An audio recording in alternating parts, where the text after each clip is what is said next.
आज की वीडियो में आप सबका स्वागत है। आज आधुनिक भारत का इतिहास, बंगाल विजय और बक्सर युद्ध। इसके पिछले वीडियो में हम लोग देखे कि बंगाल में कैसे स्वतंत्र शासन व्यवस्था स्थापित की गई, एक के बाद एक बंगाल के नवाब बने और धीरे धीरे अंग्रेज अपना हाथ पैर कैसे बढ़ाना शुरू किए और अंत में जाकर प्लासी के युद्ध तक उतर आए। तो पीछे हम लोग पढ़े कि प्लासी युद्ध के परिणाम क्या रहा। तो कहा जाता है कि वो नाम मात्र का युद्ध था, क्योंकि पहले ही तय हो चुका था कि युद्ध में किसकी सफलता होगी, किसकी असफलता होगी। आप सोच सकते हैं कि 50,000 सैनिक सिराजुद्दौला के पास था, जबकि बताया जाता है कि 3100 सैनिक मात्र अंग्रेज के पास थे। 3000 वो भारतीय इतिहास में वर्णन है कि 3000 सैनिक अंग्रेज के पास थे। अब 3000 और 50,000 समझ सकते हैं कितना का अनुपात है, कितना का अंतर है। लेकिन कुछ एक आपका राजीव दीक्षित, आप लोग भी नाम सुने होंगे, तो वो स्वदेशी से संबंधित थे, विदेश यात्रा जाते थे। इसी बीच में उन्होंने विदेश में जो क्लाइव था पत्र यहाँ से लेकर भेजा था। उसमें पत्र में वर्णन किया है कि प्लासी युद्ध में मात्र 300 सैनिक थे। अब सच्चाई क्या है हम भी नहीं बता सकते, लेकिन पुस्तक के माध्यम से यह जानकारी मिलती है। हमारे भारतीय इतिहास में मिलता है कि 3100 सैनिक मात्र थे अंग्रेज के पास, और क्लाइव खुद अपने हाथों से जो पत्र लिखा था उस पत्र में लिखा हुआ था कि 300 सैनिक से प्लासी युद्ध का रिजल्ट अपने पक्ष में कर लिया था। इस रिजल्ट के बाद हम लोग जाने कि सिराजुद्दौला को कैद कर लिया गया, मार दिया गया। इसके बाद बंगाल के नवाब के रूप में, जो पहले से ही तय था कि मीर जाफर बंगाल का नवाब बनेगा, तो ये कब बना मीर जाफर? 1757 में बंगाल का नवाब बना और 3 वर्ष तक रहा, 1760 तक। इसके बीच में कहते हैं कि 3 करोड़ की लूट कहाँ से? बंगाल से। अगर मीर जाफर को सही अर्थ में देखिएगा तो क्लाइव के गधा कहा जाता है, क्योंकि हर इशारा को वो मांगता था, अंग्रेज के हर इशारा। और अंग्रेज वो चाह ही रहे थे, उसका कहना था कि प्लासी युद्ध में जो मेरा हानि हुआ है कैसे लूटे। अब उस समय की अवधि में 3 करोड़ की लूट हुई। बंगाल विकसित था ही, काफी शक्तिशाली था, आत्मा कहते हैं कि देश का आत्मा था समृद्धि में। तो 3 करोड़ की लूट में लूटा नहीं गया, कहने का अर्थ कि एक साधारण सैनिक भी यहाँ से बंगाल से पैसा कमाए। उस समय मीर जाफर के समय 20 लाख अकेले तो क्लाइव कमाया था 1757 में, 20 लाख।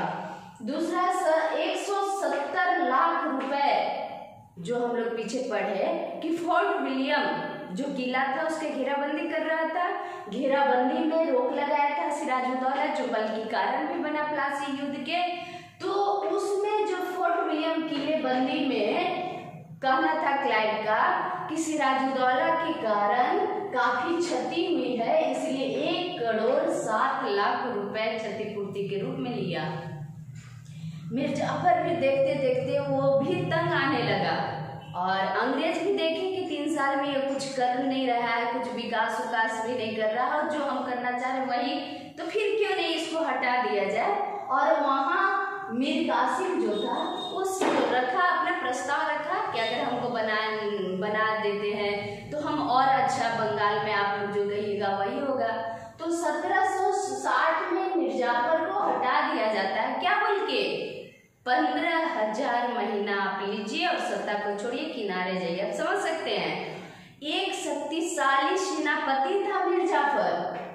सिराजुद्दौला के दरबार में एक सेनापति था, और कहाँ पहुंच गया? 15,000 महीना वेतन पर इनको हटा दिया गया, सत्ता से हटा दिया गया, और उस जगह पर किनको लाया? मीर कासिम को लाया गया। ये मीर कासिम 1760 से लेकर 1763 तक, अर्थात ये 3 वर्ष तक सत्ता में ये रहे। 1760 से लेकर 1763 तक ये सत्ता में मीर कासिम रहे, मात्र 3 वर्ष। अब आगे इनकी कहानी देखिए। पलासी युद्ध के बाद 24 परगना अंग्रेज खुद अपने नियंत्रण में रख लिए थे। कहने का अर्थ कि राजस्व के जो स्रोत था, पैसा कमाने का जो साधन था, 24 परगना अंग्रेज खुद अपने नियंत्रण में रखे थे। इसके अलावा भी जैसा कि हम लोग जानते हैं कि 1717 में फर्रुखियर ने क्या किया था, निःशुल्क व्यापार करने की अनुमति दे दी थी। बंगाल, बिहार, उड़ीसा तो कर भी रहे थे। इसके अलावा 24 परगना रख लिया था। जब मीर कासिम सत्ता में आया तो मीर जाफर से कहीं बहुत बेहतर था, अच्छा था, समझदार था। जैसे ही वो सत्ता में आया तो अब वो सोचने लगा कि क्या किया जाए, क्योंकि अंग्रेज की आदत थी जाओ कोलकाता और वहां से मुर्शिदाबाद, पहले राजधानी थी ढाका के बाद मुर्शिदाबाद से जाओ और जितना चाहिए, नहीं कहा जाता है कि बोरा में हाथ डालिए और जितना खजाना निकलता है निकाल के चले आइए। वही स्थिति बना हुआ था मीर जाफर के समय। तो सबसे पहले मीर कासिम ने दिमाग लगाया कि क्या किया जाए, तो वो मुर्शिदाबाद से राजधानी को बदलकर कहाँ ले गया, मुंगेर। अभी हम लोग जानते हैं कि ये बिहार प्रांत के क्षेत्र है मुंगेर। अपनी राजधानी ले गया कि थोड़ा तो दूर पड़ेगा, वहां आने में तो दिक्कत है, नहीं होता नजदीक है तो सुबह शाम टपक जाओ, थोड़ा दूर है तो सोच के जाओ। तो उस हिसाब से ये अपनी राजधानी को कहाँ ले आया, मुंगेर ले आया। कहाँ से, मुर्शिदाबाद से, मीर कासिम। इसके बाद धीरे धीरे बोला कि आप 24 परगना भी रखे हैं, निःशुल्क व्यापार भी कर रहे हैं, तो ऐसा कीजिए कि राजस्व बढ़े, राजा के भरने में कुछ पैसा आए, 9% आप व्यापार पर टैक्स दीजिए। ये अंग्रेज से मांग करना शुरू कर दिया मीर कासिम। ये अंग्रेज को कहिए नागवार गुजरा, उसको और ठेस लगा। इससे अच्छा तो कहीं मीर जाफर था, इसको क्या बना दिया गया। अब भारतीय व्यापारियों को फिर कहा कि ठीक है हम नहीं देंगे। अंग्रेज बोले हम नहीं देंगे टैक्स। बोले ठीक है आप मत दीजिएगा, लेकिन हम अब जो भारतीय व्यापारी हैं उनको निःशुल्क व्यापार करने की अनुमति देते हैं, क्योंकि हानि मेरा होगा। ठीक है हानि मेरा होगा, लेकिन कम से कम भारतीय व्यापारियों का वस्तु तो बिक्री होगा। जैसा कि हम लोग जानते हैं कि भारत के व्यापारियों पर टैक्स लगता था, अंग्रेजी व्यापारियों पर टैक्स नहीं लगता था। वैसी स्थिति में क्या होता था कि भारतीय वस्तु जो होता था वो महंगे होते थे, वो नहीं बिक्री होते थे, और जो बाहर से आते थे वस्तु बनकर आते थे वो वस्तु सारे लोग खरीदते थे। यहाँ मीर कासिम एक बहुत बड़ा शर्त रखा, चुनौती रखा, ठीक रखा। वो बोला कि भारतीय व्यापारियों को भी निःशुल्क व्यापार करेंगे, इससे हानि अंग्रेज को नहीं होगी बल्कि मेरी होगी, क्योंकि राजस्व फंड में पैसा नहीं आएगा। लेकिन अंग्रेज को ये तो नहीं देना है। ठीक है 9% कर देने से भी इनकार कर दिए, लेकिन ये भी इनकार कर रहे हैं कि नहीं ऐसा नहीं किया जाएगा कि भारतीयों को व्यापार करने में कर न लगे, क्योंकि उनका माल तो अब बिकेगा नहीं। तो ये परेशानी का घर अब सबको लगने लगा कि कौन बहुत बड़ी भूल हो गई कि मीर जाफर को हटाकर मीर कासिम को बैठा दिया गया। अब धीरे धीरे अंदरूनी षड्यंत्र चलना शुरू कर दिए कि कैसे मीर कासिम को रास्ते से हटाया जाए। मुंगेर में ये क्या किया, मीर कासिम अपनी राजधानी मुंगेर वहां तोड़ेदार बंदूक, अंदरूनी आंतरिक रूप से ये भी तैयारी करने लगा अंग्रेज से लड़ने के लिए, संघर्ष करने के लिए। तोड़ेदार बंदूक की कारखानाएं भी खुलवाया मुंगेर में, और अपनी सेना को धीरे धीरे क्या किया, मजबूत करने लगा। वो जान रहा है कि आज न कल अब अंग्रेज के साथ हमको संघर्ष करना पड़ेगा, क्योंकि इसके पहले मीर जाफर को भी तो करना पड़ा था। मीर जाफर अगर जहां आनाकानी किया तो उससे सत्ता से हटा दिया गया, तो इसको भी तो हटा दिया जाएगा। ये जान रहा था क्या होने वाला, तो ये तैयारी किया। ठीक है अपनी सेना को मजबूत किया। इसके बाद कहते हैं कि एक कांड हुई थी, पटना कांड के नाम से वो जाना जाता है, जो कांड हुई थी 1763 में। एक अंग्रेज अधिकारी था एलिस, अपने नेतृत्व में, ये एलिस के नेतृत्व में सेना क्या किए कि पटना पर आक्रमण कर दिए। मीर कासिम पटना में कुछ अच्छा किया था, ये पटना में कुछ ऐसा कार्य किया था, क्योंकि मुंगेर बिहार का ही क्षेत्र है, तो उसी आसपास में कुछ अच्छा काम किया था जो अंग्रेजों को मजबूर कर दिया वहां आक्रमण करने के लिए। तो एलिस के नेतृत्व में क्या हुआ, सेना गए यहाँ एलिस के नेतृत्व में और आक्रमण कर दिए पटना पर। एलिस वहाँ पराजित हो गया और मारा गया। अब ये बात सोच सकते हैं अंग्रेज को कैसा लगा होगा।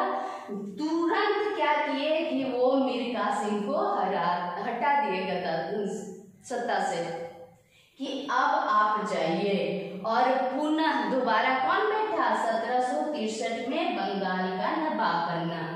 तो अब यहाँ पूछ सकता है कि मीर कासिम क्यों हटा। तो मीर कासिम अंग्रेज द्वारा सारे प्रस्ताव को स्वीकार नहीं कर रहा था बल्कि उसका इनकार कर रहा था, विरोध कर रहा था। यही कारण है कि पटना कांड के नाम से जाना जाता है। 1763 में एलिस के नेतृत्व में अंग्रेजी सेना ने पटना पर आक्रमण कर दिए और एलिस मारा गया, अधिकारी था। अंग्रेज विरोध में क्या किए, मीर कासिम को सत्ता से हटा दिए। कब हटाए, 1763 में। और दोबारा कौन आया, मीर जाफर आ गया, क्योंकि कठपुतली है, जो कहेंगे वो मानेंगे, ये आ गया। अब इसमें ना अंग्रेज चुप होने वाले हैं ना मीर कासिम। अब ये क्या किया कि अलग संगठन बनाया।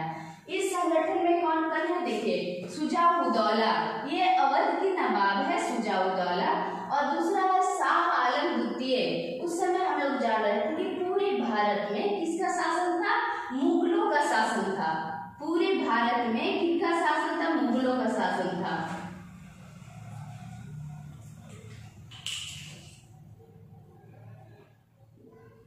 तो ये मुगल शासक था शाह आलम द्वितीय।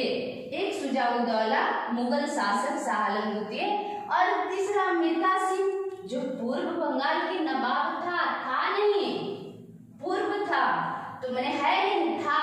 तो ये तीनों क्या किए, एक संगठन बनाया अर्थात संयुक्त सेना। किसके खिलाफ, अंग्रेजों के खिलाफ। तो यही संयुक्त सेना क्या किया, आगे चलकर बक्सर युद्ध 22 अक्टूबर 1764 ईस्वी को बक्सर युद्ध हुआ। मीर कासिम, शुजा-उद-दौला और शाह आलम द्वितीय के बीच में ये शुरू हो गया। अब यहाँ याद करना है हम लोग को कि संयुक्त सेना कौन कौन। तो एक अवध का नवाब शुजा-उद-दौला, दूसरा मुगल शासक उस समय सत्ता में थे, जैसा कि हम लोग के कमजोर हो गए थे निश्चित। 1707 के बाद जो भी मुगल शासक आए वो कमजोर थे, लेकिन 1857 तक मुगल शासक बने रहे थे। उसमें आपका था शाह आलम द्वितीय, मुगल शासक, ये तीनों संयुक्त सेना। अब अंग्रेज की सेना का नेतृत्व कौन कर रहा था, उस समय अंग्रेजी सेना का नेतृत्व करने वाला कौन था, हेक्टर मुनरो। ये ध्यान रखेंगे। प्लासी युद्ध में था क्लाइव था, और इसमें हेक्टर मुनरो था। अब ये तीन, एक तरफ संयुक्त सेना और दूसरे तरफ हेक्टर मुनरो। अगर देखा जाए तो वास्तविक युद्ध यही था, अंग्रेज और भारतीय शासकों के बीच में जो युद्ध चला, वास्तविक युद्ध यही था। लेकिन अब इसमें अंग्रेज को कॉन्फिडेंस था, पहले से आत्मविश्वास थी कि नहीं, इस युद्ध में हम जीत जाएंगे। प्लासी युद्ध नाम मात्र के था, रिजल्ट तय था, लेकिन इस युद्ध में भी अंग्रेज को पूरा विश्वास था कि हम युद्ध को जीत जाएंगे, और वैसा ही हुआ। बक्सर के युद्ध भी अंग्रेज जीत गए। अब ये तीनों के साथ क्या हो सकता है, समझ सकते हैं। उस समय मीर कासिम पकड़ा गया और मारा गया। इसकी कहानी खत्म मीर कासिम के।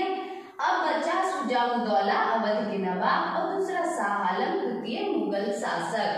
अब इन लोगों के बीच में क्या होता है, संधि होती है, जिसको बोला जाता है इलाहाबाद का संधि।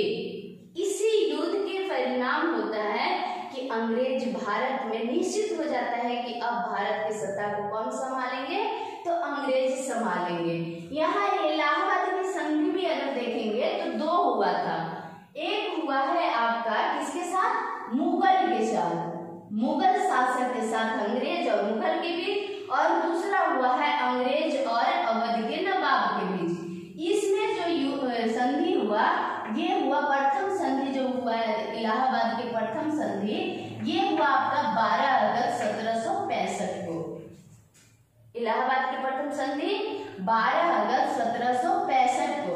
इसमें मुगलों से क्या किया गया कि मुगल के ये जो क्षेत्र था, बिहार, बंगाल, उड़ीसा, इस पे वो दीवान अर्थात ये दीवानी इनको प्राप्त क्या राजस्व बबलेंगे। समझ सकते हैं, पहले तो निःशुल्क व्यापार करते थे, यहाँ ये क्षेत्र में निःशुल्क व्यापार करते थे। अब उनका कहना है कि हम दीवान प्राप्त करेंगे, दीवानी यानी कर वसूल करेंगे इस क्षेत्र में। और यही क्षेत्र समृद्धि का क्षेत्र था। आप समझ सकते हैं, उस समय 3 करोड़ लुटाया है तो ये मिला इनको।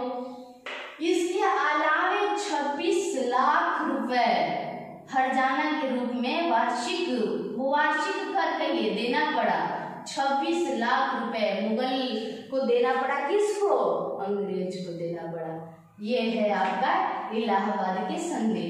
दूसरा है द्वितीय इलाहाबाद की संधि, अवध के नवाब अंग्रेज के बीच में हुआ। इसमें क्या हुआ कि अवध के नवाब से बोला गया कि चुनार किला था, उस समय कह रहे हैं कि वो किला थोड़ा प्रसिद्ध था, अच्छा किला था, उसको देना पड़ा।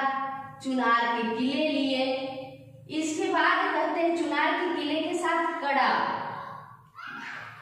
एक क्षेत्र था जो अवध के आत्मा कहे समृद्धि के क्षेत्र में इससे ज्यादा राजस्व मिलता था, कड़ा। फिर क्या?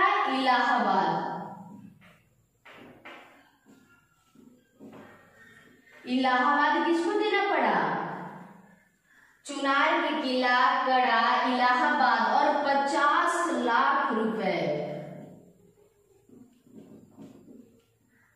अंग्रेज को देना पड़ा क्षतिपूर्ति के रूप में अवध के नवाब को। समझ सकते हैं कि आप तो बिना वजह युद्ध में भाग लिए और युद्ध में भाग लिए तो इतना क्षति हुआ, तो चुनार के किला ले लिए, कड़ा एक क्षेत्र था ले लिए, इलाहाबाद पे अपना नियंत्रण कर लिए, 50 लाख जुर्माना के रूप में ले लिए।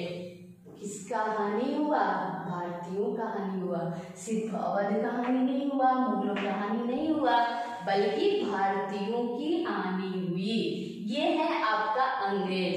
अर्थात कहने का अर्थ कि यहीं से द्वैध शासन व्यवस्था शुरू होता है।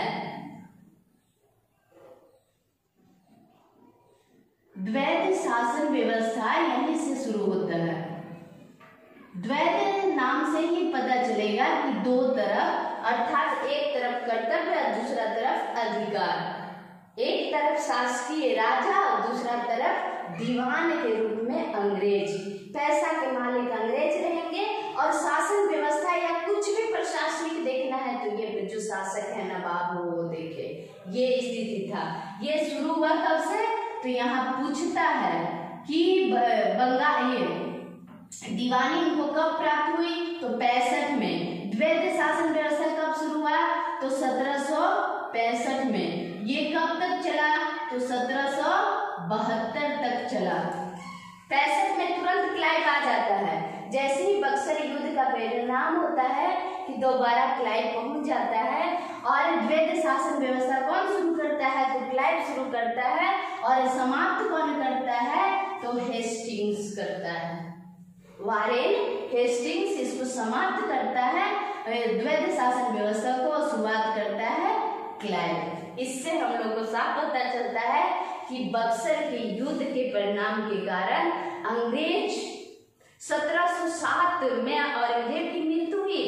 1707 से लेकर 1757 के पहले अंग्रेज ऐसा नहीं सोचे कि हम भारत में पूर्ण रूप से शासन करेंगे, लेकिन 150 वर्ष बाद उनमें हिम्मत हो गई केंद्रीय सत्ता कमजोर होने के कारण, और वो धीरे धीरे धीरे धीरे भारत में अपना पैर जमाना शुरू कर दिए और अंदरूनी कमजोरी को पकड़ लिया। और यही कमजोरी को पकड़ने के कारण रिजल्ट हुआ कि प्लासी की युद्ध में उनकी जीत, चाहे कूटनीतिक षड्यंत्र जिस माध्यम से हो जीत हुई।